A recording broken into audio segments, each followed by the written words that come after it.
Well, hello. Here again with a third video for this Morris Sheriff build. We are going to continue from when we left, and I hope you're enjoying. It's another wonderful day here in Southern California. Let's get to it.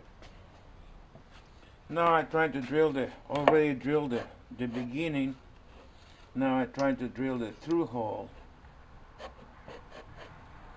holding it at the perfect angle with this jig that I have when I do small boxes.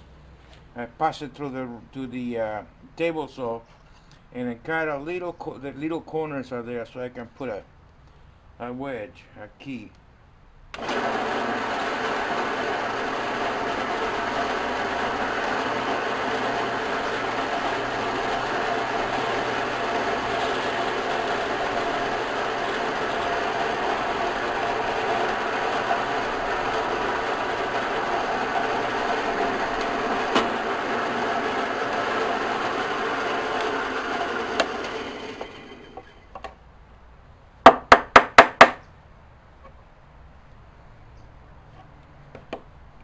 Okay, I got it. Perfect hole. Perfect look coming out here. Close to the corner, but that's the best I can do. Otherwise I had to bring the screw a little bit too far this way.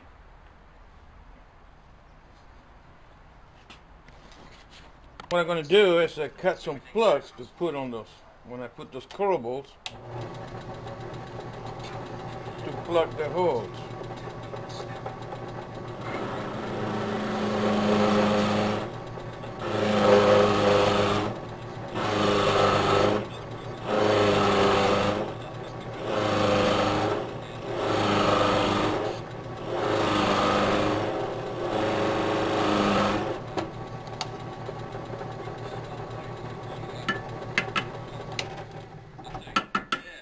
This is a plug cutting bit. They come on different sizes. This is a 3/8. Now, all I have to do is pop them out of there.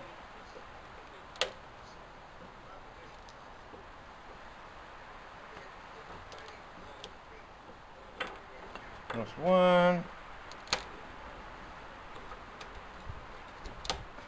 That's the other one. You got two little plugs. The trick with these is to cut them deep enough so you can hold them. Otherwise you need a tweezer to put them in there. So let's go put them on. We are ready to put the plugs where so remember, these plugs are a little bit tapered. So we put a little bit of glue on here. And make sure that the fiber goes to the right place. A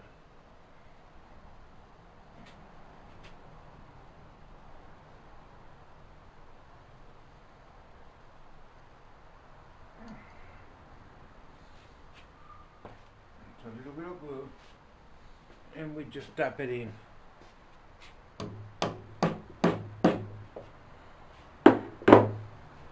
It's not a nail, so you don't have to tap the daylight side of it. So this one's too. The one on the bottom.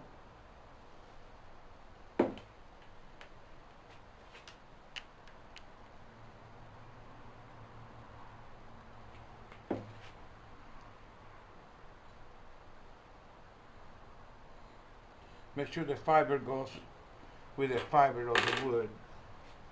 That will give you the most impression that nothing was there. Okay. Then after it dries up a little bit, we'll cut and flash and sand it.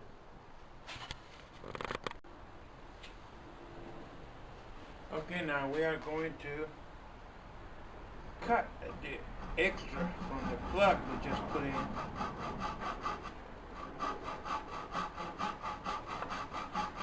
Don't get overzealous trying to get extra close, because then it's going to be more difficult to sand them. You don't want to leave a step out here.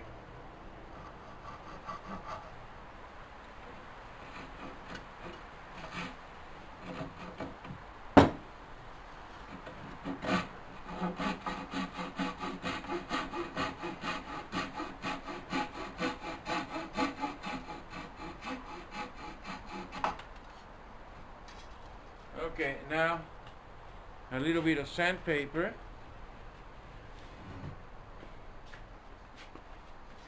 I need to have a little bit of sandpaper and a little block.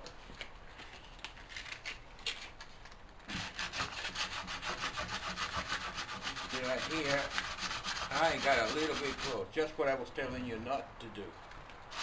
This one is okay actually. For the top one, because of the curvature, I got a little bit too close.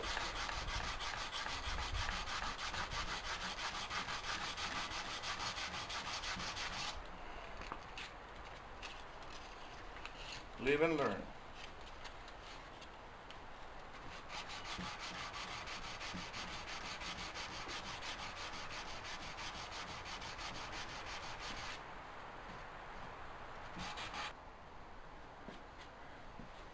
Okay, a little bit heavier sand in there than I was going to do, but it's still fixable. Okay, and now it's fixed. See, that's why you're not supposed to get too close with to the flush cutting saw. Now I'm going to round those through tenons on the armrests. So to do that, I'm going to protect the surrounding wood with some duct tape. It's not masking tape, it's duct tape.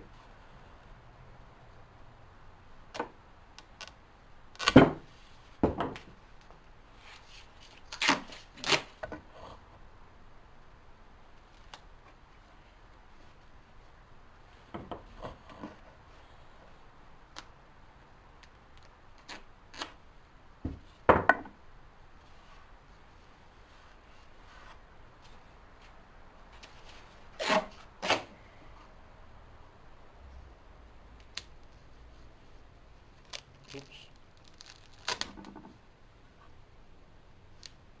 Okay.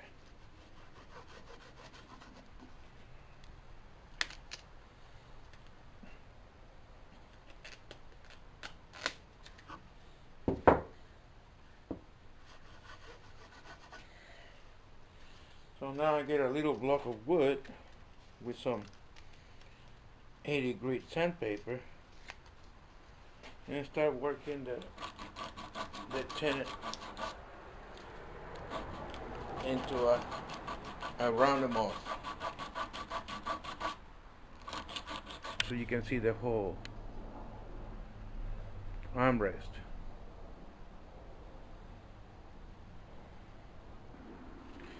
Now I'm just finish it up with a higher grade sandpaper.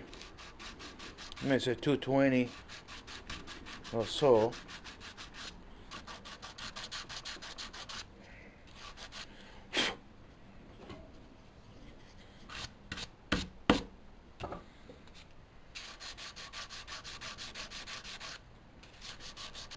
Okay, now you can see how I rounded off that through tenon over there.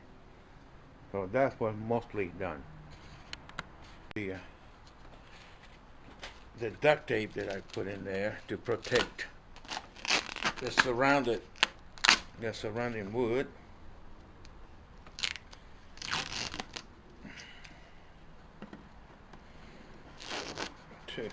The way this duct tape sticks is admirable.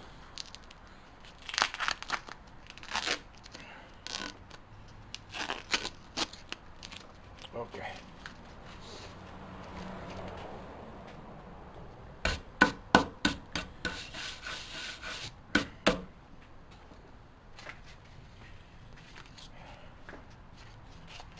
Now what we can do is just sand a little bit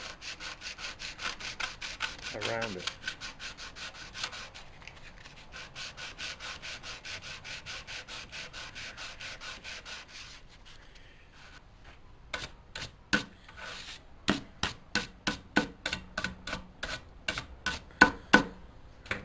Okay.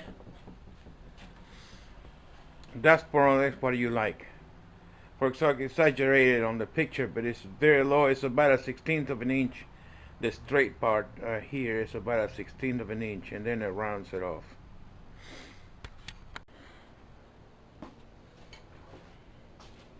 The moment of truth is coming. I'm starting to glue this chair to the rails, the front and the rear rails. So the chair is going to start coming together pretty soon. So this is the moment of truth. Just hold my fingers crossed that everything comes together the right way.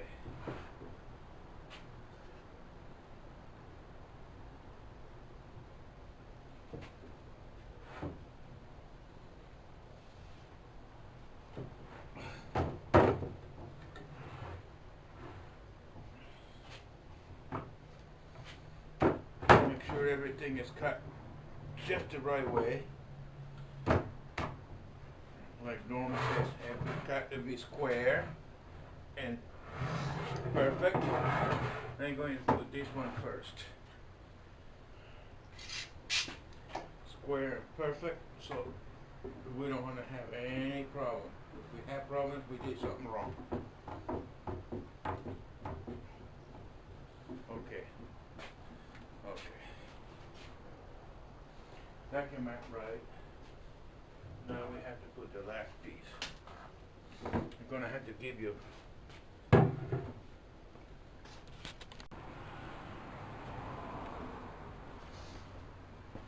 so we're gluing the other side.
So far for getting everything ready. So much for getting everything ready.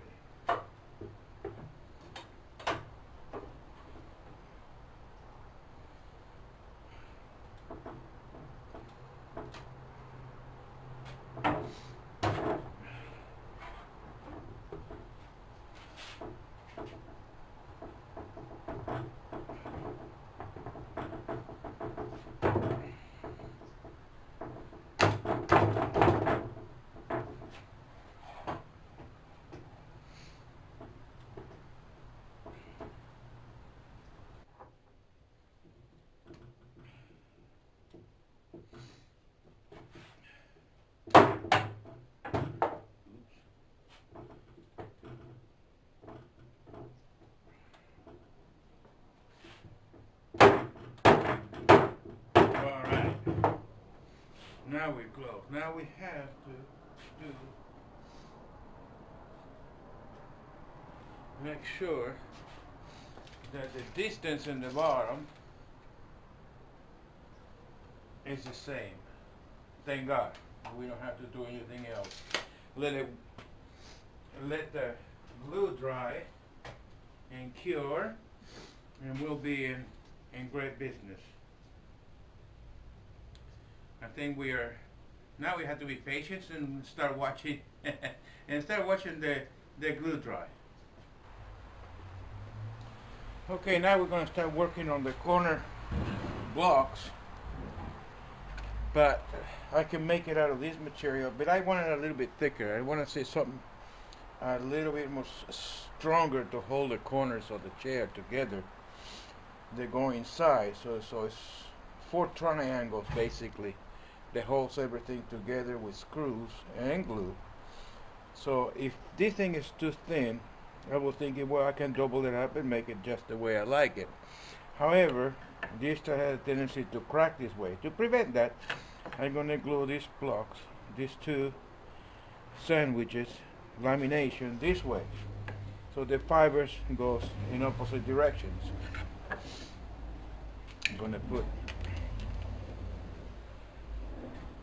some glue.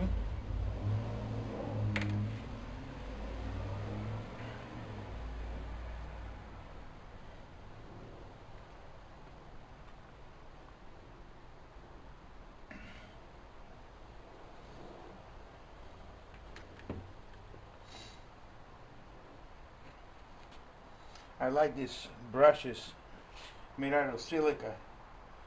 They're a lot better because you don't have to throw it away and cost you. The cheap brushes, it might cost you $1 each, you know, maybe 50 cents, the cheapest, smallest brush. If the widest one, the Chinese brush, it costs you about $1 each and it leaves hairs everywhere. This one, it costs you about $5 a piece, but they're great because you let the glue dry and it just peels off. You don't even have to worry about washing it under the water and whatnot. That way we're going, and a great advancement in technology and chemical technology for these things. I'm all for it. Because you go to a point, they say, oh man, I don't have any more brushes. So you start looking for everything and anything to start painting the glue in a piece of wood.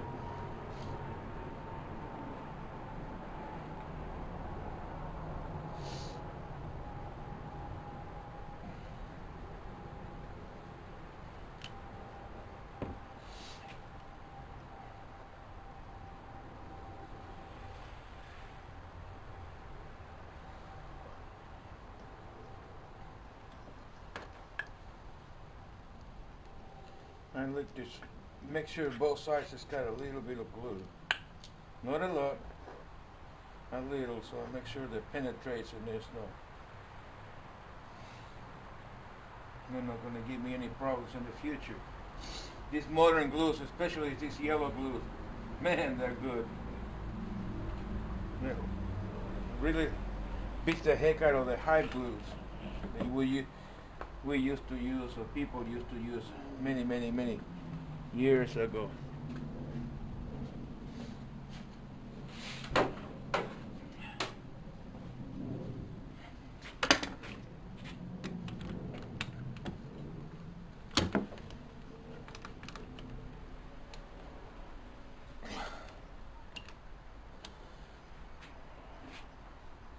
And I know that some people, for some reason that escapes my imagination, still uses the high glue, and it's got the warmers and the little burners and the pots and the hot water. You know, I understand that you might use that glue because it's not water based. You might use it for, I don't know, laminations of veneers, something like that. But for general purposes, I don't see purpose to use that high glue anymore. All right, just gonna have to set it there to dry for a while. Now we have the corner blocks, and we had to drill pre-drill a couple of holes to put the screws in. Whoops!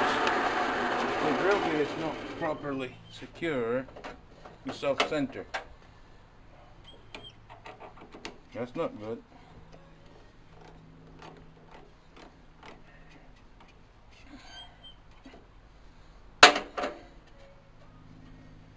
Okay.